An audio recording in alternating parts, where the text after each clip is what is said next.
அவருக்கெல்லாம் கொடுத்த பதிலடி தான் இவர் வந்து ஜெயிச்சு இன்னைக்கு வந்து நிக்கிறாரு. அதெல்லாம் வாடகை வாய்னா, எல்லாமே காசு குத்து பேசுற வாய். எடப்பாடி ஐயா அப்பப்போ சொல்லுவாரு, கொங்கு தான் அதிமுக கோட்டைன்னு, அந்த கோட்டையிலயும் ஓட்டைய போட்டாச்சு. அவரை பாக்குறதுக்காண்டி மட்டும் தான் வருவாங்க, ஓட்டுலாம் போட மாட்டாங்க. இப்ப ஓட்டு போட்டு ஜெயிச்சிருக்காங்களே, அதான் எப்படி ஆக்சுவலி உங்களுக்கு தோத்துட்டாங்க, இதை எப்படி எடுத்துப்பாங்கன்னு நினைக்கிறீங்க?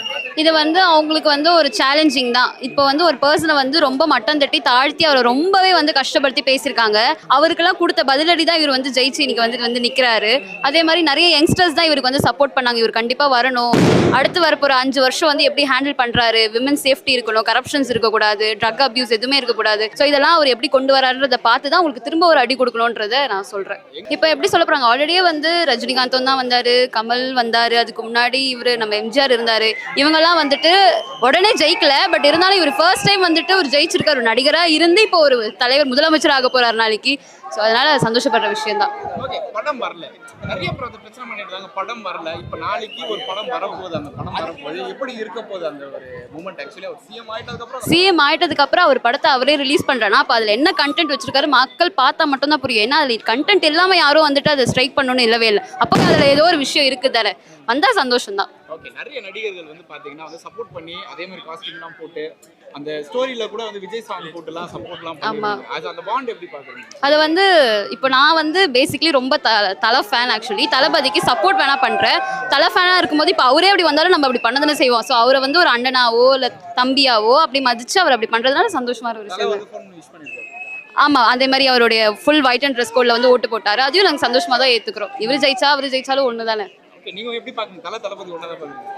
ஒரு பெஸ்ட், ஒரு அவங்க நல்ல ரிலேஷன்ஷிப்ல இருக்காங்க, அதே நாங்க அப்படியே ஃபாலோ பண்றோம். ஃப்ரெண்ட்ஸா இருக்காங்களா, அதே மாதிரி தான் இதுவும் நாங்களும் ஃபீல் பண்ணிக்கிறோம். ஓகே, பிரகாஷ் ராஜ் ஆக்சுவலி இப்போ ஒரு விஷயம் சொல்லியிருக்காரு, காமராஜர் வந்து தோக்கடிக்கப்பட்டார், அதே மாதிரி இப்போ ஸ்டாலின் தோக்கடிக்கப்பட்டிருக்கார் அப்படின்னு சொல்லிட்டு காமராஜரோட ஒப்பிட்டு பேசியிருக்காரு. அதை பத்தி என்ன நினைக்கிறீங்க? ஸ்டாலின் ஸோ அவங்களுக்கு ஒரு யூனிக்யூனஸ் இருக்கு. ஸோ அதனால இப்போ விஜய்னா விஜய் தான், காமராஜர்னா காமராஜர் தான். ஸோ அதே மாதிரி இவர் வந்து வழியில வந்து மக்களுக்கு சேவை செய்யணும்னு வந்திருக்காரு. அதுபடி ஃபாலோ பண்றதை நம்ம பார்ப்போம் இதுக்கப்புறம்.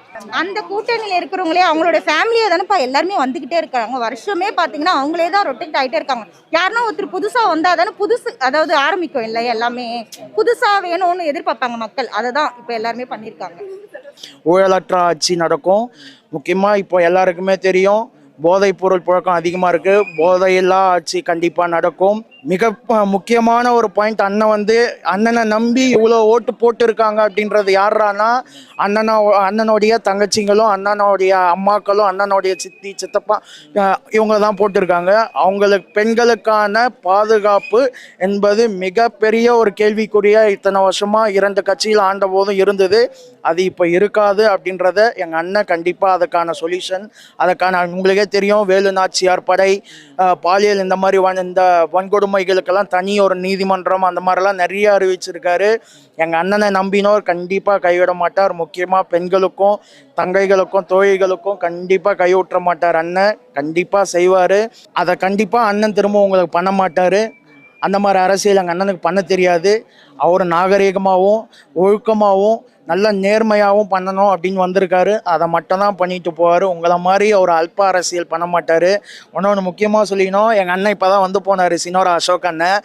ஆனால் நீங்கள் வந்து தோக்கலைன்னா நீங்கள் ஜெயிச்சிட்டீங்க. சென்னையே நான் தாண்டா ஒரு ஆள் கிங்குன்னு ஒருத்தர் சுற்றின்னு இருந்தார்.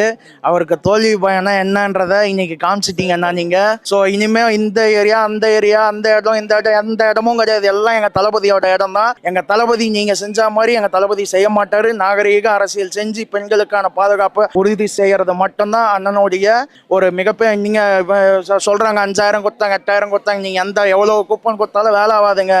உங்கள் கையில் 1000 ரூபாய் வாங்கி அந்த 1000 ரூபாயில் இவருக்கு 100 ரூபாய், 100 ரூபாய் நான் கூட கொடுப்பேன். அது நலத்திட்டம் கிடையாது, அது திட்டங்கள் கிடையாது. அந்த 1000 ரூபாவை நம்ம வருமானமா ஈட்டி கொடுக்கணும். அதுதான் நலத்திட்டங்கள். அதுதான் நம்ம தமிழ்நாட்டை முன்னேறியத்துன்னு போவோம். 3 லட்சம் கோடி கொடுத்தா 9 லட்சம் கோடி இப்போ கடன் எடுத்து வந்து வச்சிருக்கீங்க. எங்க அண்ணன் இதை மேனேஜ் பண்ணுவாரு. இதெல்லாம் மேனேஜ் பண்ணி அந்த கடனையும் குறைப்பாரு, அவர் அறிவிச்ச திட்டங்களையும் எல்லாருக்கும் எடுத்துட்டு போய் சேர்ப்பாரு அப்படின்றத நம்பிக்கை இருக்கு. அண்ணனை நீங்க ஜெயிக்க வச்சதுக்கு ரொம்ப தமிழக மக்கள் அனைவருக்கும் கோடான கோடி நன்றிகள். அண்ணன் நீங்கள் விரும்பும் ஆட்சியை கண்டிப்பா இந்த 5 வருஷம் நிமிஷம் தருவார். பிரகாஷ் ராஜ்லாம் வந்து போயிட்டு பெங்களூர்ல போயிட்டு பேசணும். பெங்களூர்ல எம்பியா நின்னவர் அவரெல்லாம் இங்க வந்து பேச வேண்டிய அவசியமே கிடையாது. அவர் வந்து மலையாளத்துக்கு கர்நாடகார். அவர் ஏன் இங்க வந்து பேசுறாரு? அவருக்கு இங்க என்ன வேலை? அவருக்கு முதல்ல வந்தமா நச்சமா துட்டை வாங்கினோமா போனோமான்னு அவர் இதெல்லாம் பேசவே கூடாது. தப்பு அவர் பேசுறது. காமராஜர் எவ்வளோ ஒரு நேர்மையான அரசியல் பண்ணவர். இவரு எவ்வளவு ஏங்க நான் என்ன சொல்றேன், எங்க அண்ணனே காமிச்சாருங்க. 200-300 கோடி இருக்கு, 600 கோடி சொத்து காமிச்சாருங்க அஃபிடேவிட்ல. இந்த மிகப்பெரிய வெற்றியை கொடுத்த தமிழக மக்களுக்கு மிகப்பெரிய ஒரு நன்றியை தளபதி சார்பா அண்ணன் சார்பா சொல்லிக்கிறோம். நன்றி, வணக்கம். அதெல்லாம் வாடகை வாய்னா, எல்லாமே காசு குத்து பேசுற வாய். இது வந்து பாத்தீங்கன்னா எங்க அண்ணன், எங்க உயிர்.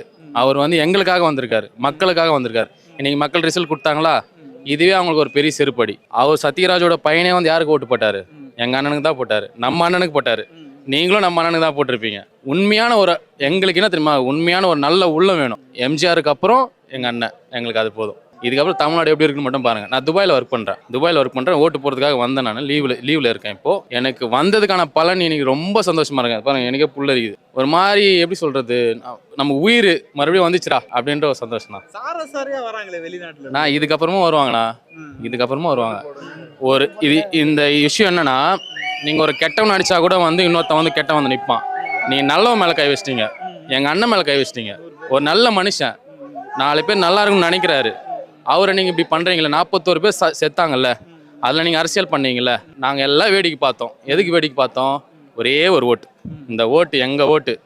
நாங்க போடுறோம் பாரு ஓட்டு. வந்துட்டார் அண்ணன். இதுக்கப்புறம் வருவாரு. இதுக்கப்புறம் நம்ம தான் அண்ணன் தான் இதுக்கப்புறம்.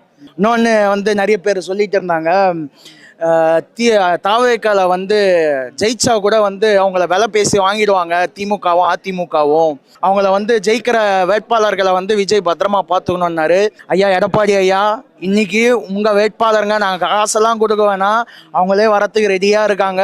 அவங்கள பத்திரமா பார்த்துக்கங்க, சரிங்களா? எங்கள் அண்ணன் ஆட்சி அமைக்கிறதுக்கான எல்லா வேலையும் நடந்துட்டு தான் இருக்கு. எல்லா வேலையும் எல்லாத்துக்கான உழைப்புக்கும் இன்னைக்கு எங்களுக்கான பலன் கிடைச்சிருச்சு. நாங்கள் யார் அப்படின்றத இன்னைக்கு இந்த தமிழ்நாட்டு மக்கள், நாங்கள் சொல்லலை, எங்கள் அண்ணன் சொல்லலை, இந்த தமிழ்நாட்டு மக்கள் சொல்லிட்டாங்க. அண்ணனுக்கு என்ன ஒரு அங்கீகாரம், யாருக்கு எங்க என்ன அங்கீகாரம் கொடுக்கணும் அப்படின்றத கொடுத்துட்டாங்க. எடப்பாடி ஐயா அப்பப்போ சொல்லுவாரு, கொங்கு தான் அதிமுக கோட்டைனவர், அந்த கோட்டையிலையும் ஓட்டையை போட்டாச்சு. இன்னும் அடுத்த 2031 வரப்போற எலெக்ஷன்ல இன்னும் மிகப்பெரிய ஒரு வெற்றி. இப்ப சொன்னாரு பாருங்க, வெல்லுவோம் 200 படைப்போம் வரலாறு, அதை நாங்க பண்ணுவோம் அடுத்த 2031. இந்த வாட்டி எங்களுக்கு ஒரு சான்ஸ் கிடைச்சது, நூலிலேயே போயிருச்சு. அடுத்த எலெக்ஷன்ல 2031 எல்லாமே நடக்கும். ஃபர்ஸ்ட் பேசினவங்க என்ன சொன்னாங்க, எல்லாத்தையும் கூட்டத்தை பார்த்தா சொன்னாங்க. என்னன்னா கூட்டம்லாம் சின்ன சின்ன பசங்க, விஜய் வந்து ஒரு ரசிகர், அவரை பார்க்கறதுக்காண்டி மட்டும் தான் வருவாங்க, ஓட்டுலாம் போட மாட்டாங்க. இப்போ ஓட்டு போட்டு ஜெயிச்சிருக்காங்க இல்லையா, அதான் எப்படி இதெல்லாம் ஓட்டு தான் கூட்டமாக இருக்குதா இல்லை கூட்டம் தான் ஓட்டாக இருக்குதா, அவங்களுக்கு இப்போ புரியும்ல. ஆனால் இப்போ என்ன நினைப்பாங்கன்னா, பேசினது யாருன்னு தெரியாமல் பேசிட்டாங்க, அவ்வளோதான். என்ன இப்போ தெரிஞ்சிருக்கவங்க. ஆனால் இப்போ இவங்க யாருமே என்ட்ரி கொடுக்கலையே. இப்போ அந்த முன்னிலையில் இருக்கும்போது காலையிலேருந்து பார்த்துட்டு இருக்கேன். ஃபர்ஸ்ட் தபால் ஓட்டில் 2 தான் வந்தார் எங்கள் தலைவர். 2 இருக்கும்போது நான் கூட நினச்சி ஸ்டன் ஆகிட்டேன். நான் கூட கொஞ்சம் அழுதேன். ஆனால் அந்த தபால் ஓட்டை மட்டும் மிஷினில் என்ன ஆரம்பிச்சாங்களா, அப்போ தான் என் தலைவர் வந்து. அப்போ கூட தபால் நோட்டு நம்ம கூட என்ட்ரி கொடுக்கலாமே, ஏன் கொடுக்கல? யாருமே எந்த வீடியோவும் போடவே இல்லை. ஏன்? அப்போ பயம், அவள்தான் பயம் தான். என் தலைவர் ஜெயிச்சிருவார், அவள்தான். நடிகர் வச்சுன்னா நடிகர் தெரியும்ல. இப்போ நீங்கள் உங்கள் மீடியா இருக்கீங்க, இன்னொரு மீடியா இருக்காங்க, இன்னொரு மீடியானா உங்கள் மீடியா, இந்த மீடியா உங்க இப்படி தெரியும். அப்போ நடிகரை வச்சு பேசினா, ஓ நடிகர் இப்படி தான் இருப்பாரு அப்படின்னு தெரியும்ல. அதை வச்சு அவங்கள வச்சு பேச பார்த்துருக்காங்க, அதுவும் முடியல. மக்கள் எல்லாம் செஞ்சாங்க மாற்றம். இந்த வருஷமா மாறணும். எடப்பாடி மு க ஸ்டாலின் 2 பேர் மாறி மாறி வராங்க. சரி, இந்த வட்டம் மாற்றி போடுவோம், ஆட்சி எப்படி இருக்கும் பார்ப்போம். அதனால வந்து மாற்றி போட்டிருக்காங்க. இப்போ தெரியும். ஆனால் அவங்க என்னென்னமோ ட்ரை பண்ணாங்க, அதெல்லாம் எதுவும் பண்ண முடியல. தலை வந்து கடைசி வரைக்கும் வந்து நின்று ஏதோ கஷ்டத்தெல்லாம் தாண்டி இப்போ வந்து ஜெயிச்சிட்டாரு, அவள்தான். ஓகே, காமராஜரை வந்து தோக்கடிச்சு. காமராஜர் ஸ்டாலினியுமா? காமராஜர் எப்படிப்பட்டவர், ஸ்டாலின் எப்படிப்பட்டவர்? அவரு கூட போய் ஒப்பிட்டு எப்படி? பிரகாஷ் ராஜ் அதான். அதெல்லாம் எப்படின்னா, காமராஜர் கூட அவங்கெல்லாம் நடிகர் வந்து அப்படியே மு க ஸ்டாலின் சப்போர்ட் பண்ற மாதிரி சப்போர்ட் பண்ணிட்டு அப்படியே திருப்பி இங்கிட்ட விஜய் பக்கம் மாத்துறாங்க எல்லாத்தையும். அதுதான் தப்பு. நடிகருக்குள்ளவும் ஒரு மனித நேயம் இருக்குது, மக்களை காப்பாற்றணும்னு என்ன இருக்குதுன்னு சொல்லிட்டு யாருக்கும் தெரியாத போயிடுச்சு. புரியுதுங்களா? யாரும் சொல்லி தான் இந்த மாதிரி நடத்துக்கூடன்னு கிடையாது. ஆனா அவருக்குள்ள என்னென்ன எண்ணங்கள் இருக்குதோ மக்களுக்கு சொல்லாமையே எல்லாருக்கும் பரவிடுச்சு. புரியுதுங்களா? நடிகர் வரக்கூடாதுன்னு எல்லாருமே என்ன பண்ணாங்க, பவுடர் போட்டு மேக்கப் போட்டு நடிக்கிறவர் சும்மா பேச்சுக்கு தான் இருப்பாரு, சும்மா நடிப்பு அப்படிதான் நினைச்சிருந்தாங்க. ஆனா அவரு அதையும் மீறி ஜெயிச்சுட்டு நானும் வந்து மக்களுக்காக நிக்கிறேன்னு சொல்லிட்டு எல்லாத்தையும் வேணான்னு திறந்துட்டு இங்க வந்து நமக்காக நிக்கிறாருன்னும் போது அவருக்காக நம்ம வந்து சல்யூட் அடிச்சு நிக்கணும். புரியுதுங்களா? இதுலயே வந்து எல்லாருமே சொல்லி தான் தெரியணும் கிடையாது. யாரெல்லாம் எதெல்லாம் அவர் பேசினாருங்களோ புரியுதுங்களா, அவங்க எல்லாருமே சொல்லாமையே நிறைய விஷயங்கள் வந்து பார்த்து தெரிஞ்சுக்கிறாங்க. இந்த மக்களோட அன்பு எந்த அளவுக்கு அவருக்கு போய் சேர்ந்துருக்குதுன்னு பார்த்துருக்காங்க. அதே காஸ்டியூம் சத்யராஜ் பையன் சிபிராஜ் அதை தான் போட்டு போனார். அப்பாவுக்கும் பிள்ளைக்குமே அது மாதிரி வந்து சொன்னாங்க, வீட்டுக்குள்ளவே வந்து 2 பேர் எதிர்மனையாக இருக்காங்கன்னு சொல்லிட்டு. ஆனால் நிறைய பேர் அந்த காஸ்டியூம்ல சொல்லியாச்சு, நான் இப்படிதான்ட்டு. ஒன்றுலங்க பல்லில்லாத வயசான பாட்டியே என்ன பண்ணி எதுக்கு போட்டேன்னா விசில் அடிக்கவே தெரியலங்க, அது விசிலுக்கு போட்டேன்னு சொல்கிறாங்க. அப்போ சின்ன பசங்கள்லேருந்து 18 வயசுலேருந்து 70 வயசு வரைக்கும் எல்லாருடைய மனசுலையுமே விஜய்ன்றவர் பதிஞ்சாச்சு. 2 வயசு குழந்தையே பேசுது விஜய் ஓட்டுக்காக. ஸ்டாலினே அந்த ட்ரெஸ் தானே ஓட்டு போட்டாரு, அந்த ட்ரெஸ் தானே போட்டாரு. அப்ப ட்ரெஸ் விஜய்க்கு போட்டாரா? சொல்ல முடியாது. ஏன்னா எப்படின்னா திமுகன்றது வந்து அவங்க அப்பா இதுல இருந்து இருந்துகிட்டே இருக்குது, இப்போ வரைக்கும் இருக்குது. அவங்க வந்து ஆட்சியை பிடிக்கிறதுக்கு பாக்குறாங்க. அதனால எப்படின்னா அவங்க பிடிக்கணும் இல்லப்பா, ஆட்சிக்குள்ள இருந்து எவ்வளவு கொள்ளை அடிக்கணும்னு பாக்குறாங்கப்பா. இவர் அப்படி கிடையாது எல்லாமே. ஏன்னா அதுக்கப்புறம் அப்பாவுக்கு அப்புறம் நான் தான்ற மாதிரி அடுத்த தலைமுறை. அதுக்கப்புறம் என்ன பண்ணாரு உதயநிதி, அவரு அப்படி போவாங்க. இப்படிதான் அடுத்து போகுமே தவிர நான் ஒத்த ஆளு, எனக்கு என் ஃபேமிலிக்கு இன்னும் இருக்காங்களோ இல்லையா தெரியல, நான் மக்களுக்காக சேவை பண்ண வந்துட்டேன், நான் பண்ணுவேன். புரியுதுங்களா? அதனால என்னை யாருமே எந்த மாதிரி விமர்சனங்கள் அதிகம் வந்தாலும் பரவாயில்ல, நான் நானா தான் இருப்பேன், மக்களுக்காக இருப்பேன். புரியுதுங்களா? அவர் வந்து ஏன்னா அவருக்கு தெரியும், அவர் வந்து எப்படின்னா ஒன்னா நடிகரும் ஒன்னா இருந்தாலும் சரி, நடிக்கும் போதும் சரி, ஒருத்தரோட கேரக்டர் என்னன்னு தெரியாம அவருக்கு வந்து சப்போர்ட் பண்ண மாட்டாங்க. அவர் எவ்வளோ ஒரு ஜென்யூனான பர்சனும் அஜித், புரியுதுங்களா? அதே மாதிரி இவர் வந்தா மக்களுக்கு அவர் வந்து செய்வார் நினைச்சோம். ஏடிஎம்கே இருக்கும்போது அஜித் சார் வந்து பண்ணுவார் நினைச்சோம், அப்போ அவர் உள்ள வரல. ஆனா இப்போ வந்து நாம செய்ய வேண்டியது விஜய் பண்ணுவாரு அப்படின்றதுக்காக இவர் வந்து சப்போர்ட் பண்றாரு. கண்டிப்பா அந்த நம்பிக்கை இவர் காப்பாத்துவாரு. நம்பிக்கை தெரிஞ்சு போச்சு. தமிழ்நாட்டிலே ஃபர்ஸ்ட் ஓட்டு அவர் தான் போட்டாரு.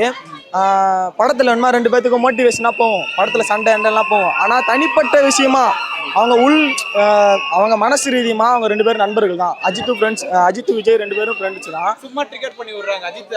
அதெல்லாம் இப்போ இந்த திமுக காரவங்க தான் அவங்கலாம். இப்போ நான் சொல்றேன், சும்மா சொல்றேன், நான் திமுக காரனா, நான் வந்து அஜித் ஃபேனு, நான்லாம் ஓட்டு போட முடியாதுன்னு அப்படி சொல்லுவாங்க. ஆனா உண்மையான அஜித் ரசிகர் வந்து யாருமே விஜய்க்கு ஓட்டு போட மாட்டலாம் சொல்லவே மாட்டாங்க. நிறைய பேர் ரீல்ஸ்லாம் பார்த்துருக்கேன், தலை ரசிகன் தளபதி தொண்டைலாம் சொல்றாங்க. அதான் ஒரு உண்மை. என்ன மனிதன் எப்படின்னா ஒரு 270-300 கோடி சம்பளம் வாங்குறவர் அரசியல் வந்து தான் சம்பாதிக்கணுமா? ஒரு படம் நடிச்சு முடிச்சா ஒரு சம்பளம், அரசியல் வந்து எவ்வளோ எடுக்க முடியும்? அவர் அதை என்ன நினச்சிட்டாரு, அவரெல்லாம் விட்டுட்டு வந்துட்டார். இப்போ கூட ஜனநாயகன் படம் ஏதோ தெரியாமல் ரிலீஸ் ஆயிடுச்சுன்னு சொல்லிட்டு அந்த நஷ்டம் ஆயிடுச்சுன்னு சொல்லி திருப்பி ரிட்டர்ன் பண்ணிட்டார். எவ்வளோ வாங்கினாரோ அந்த காசு ரிட்டர்ன் பண்ணிட்டார்.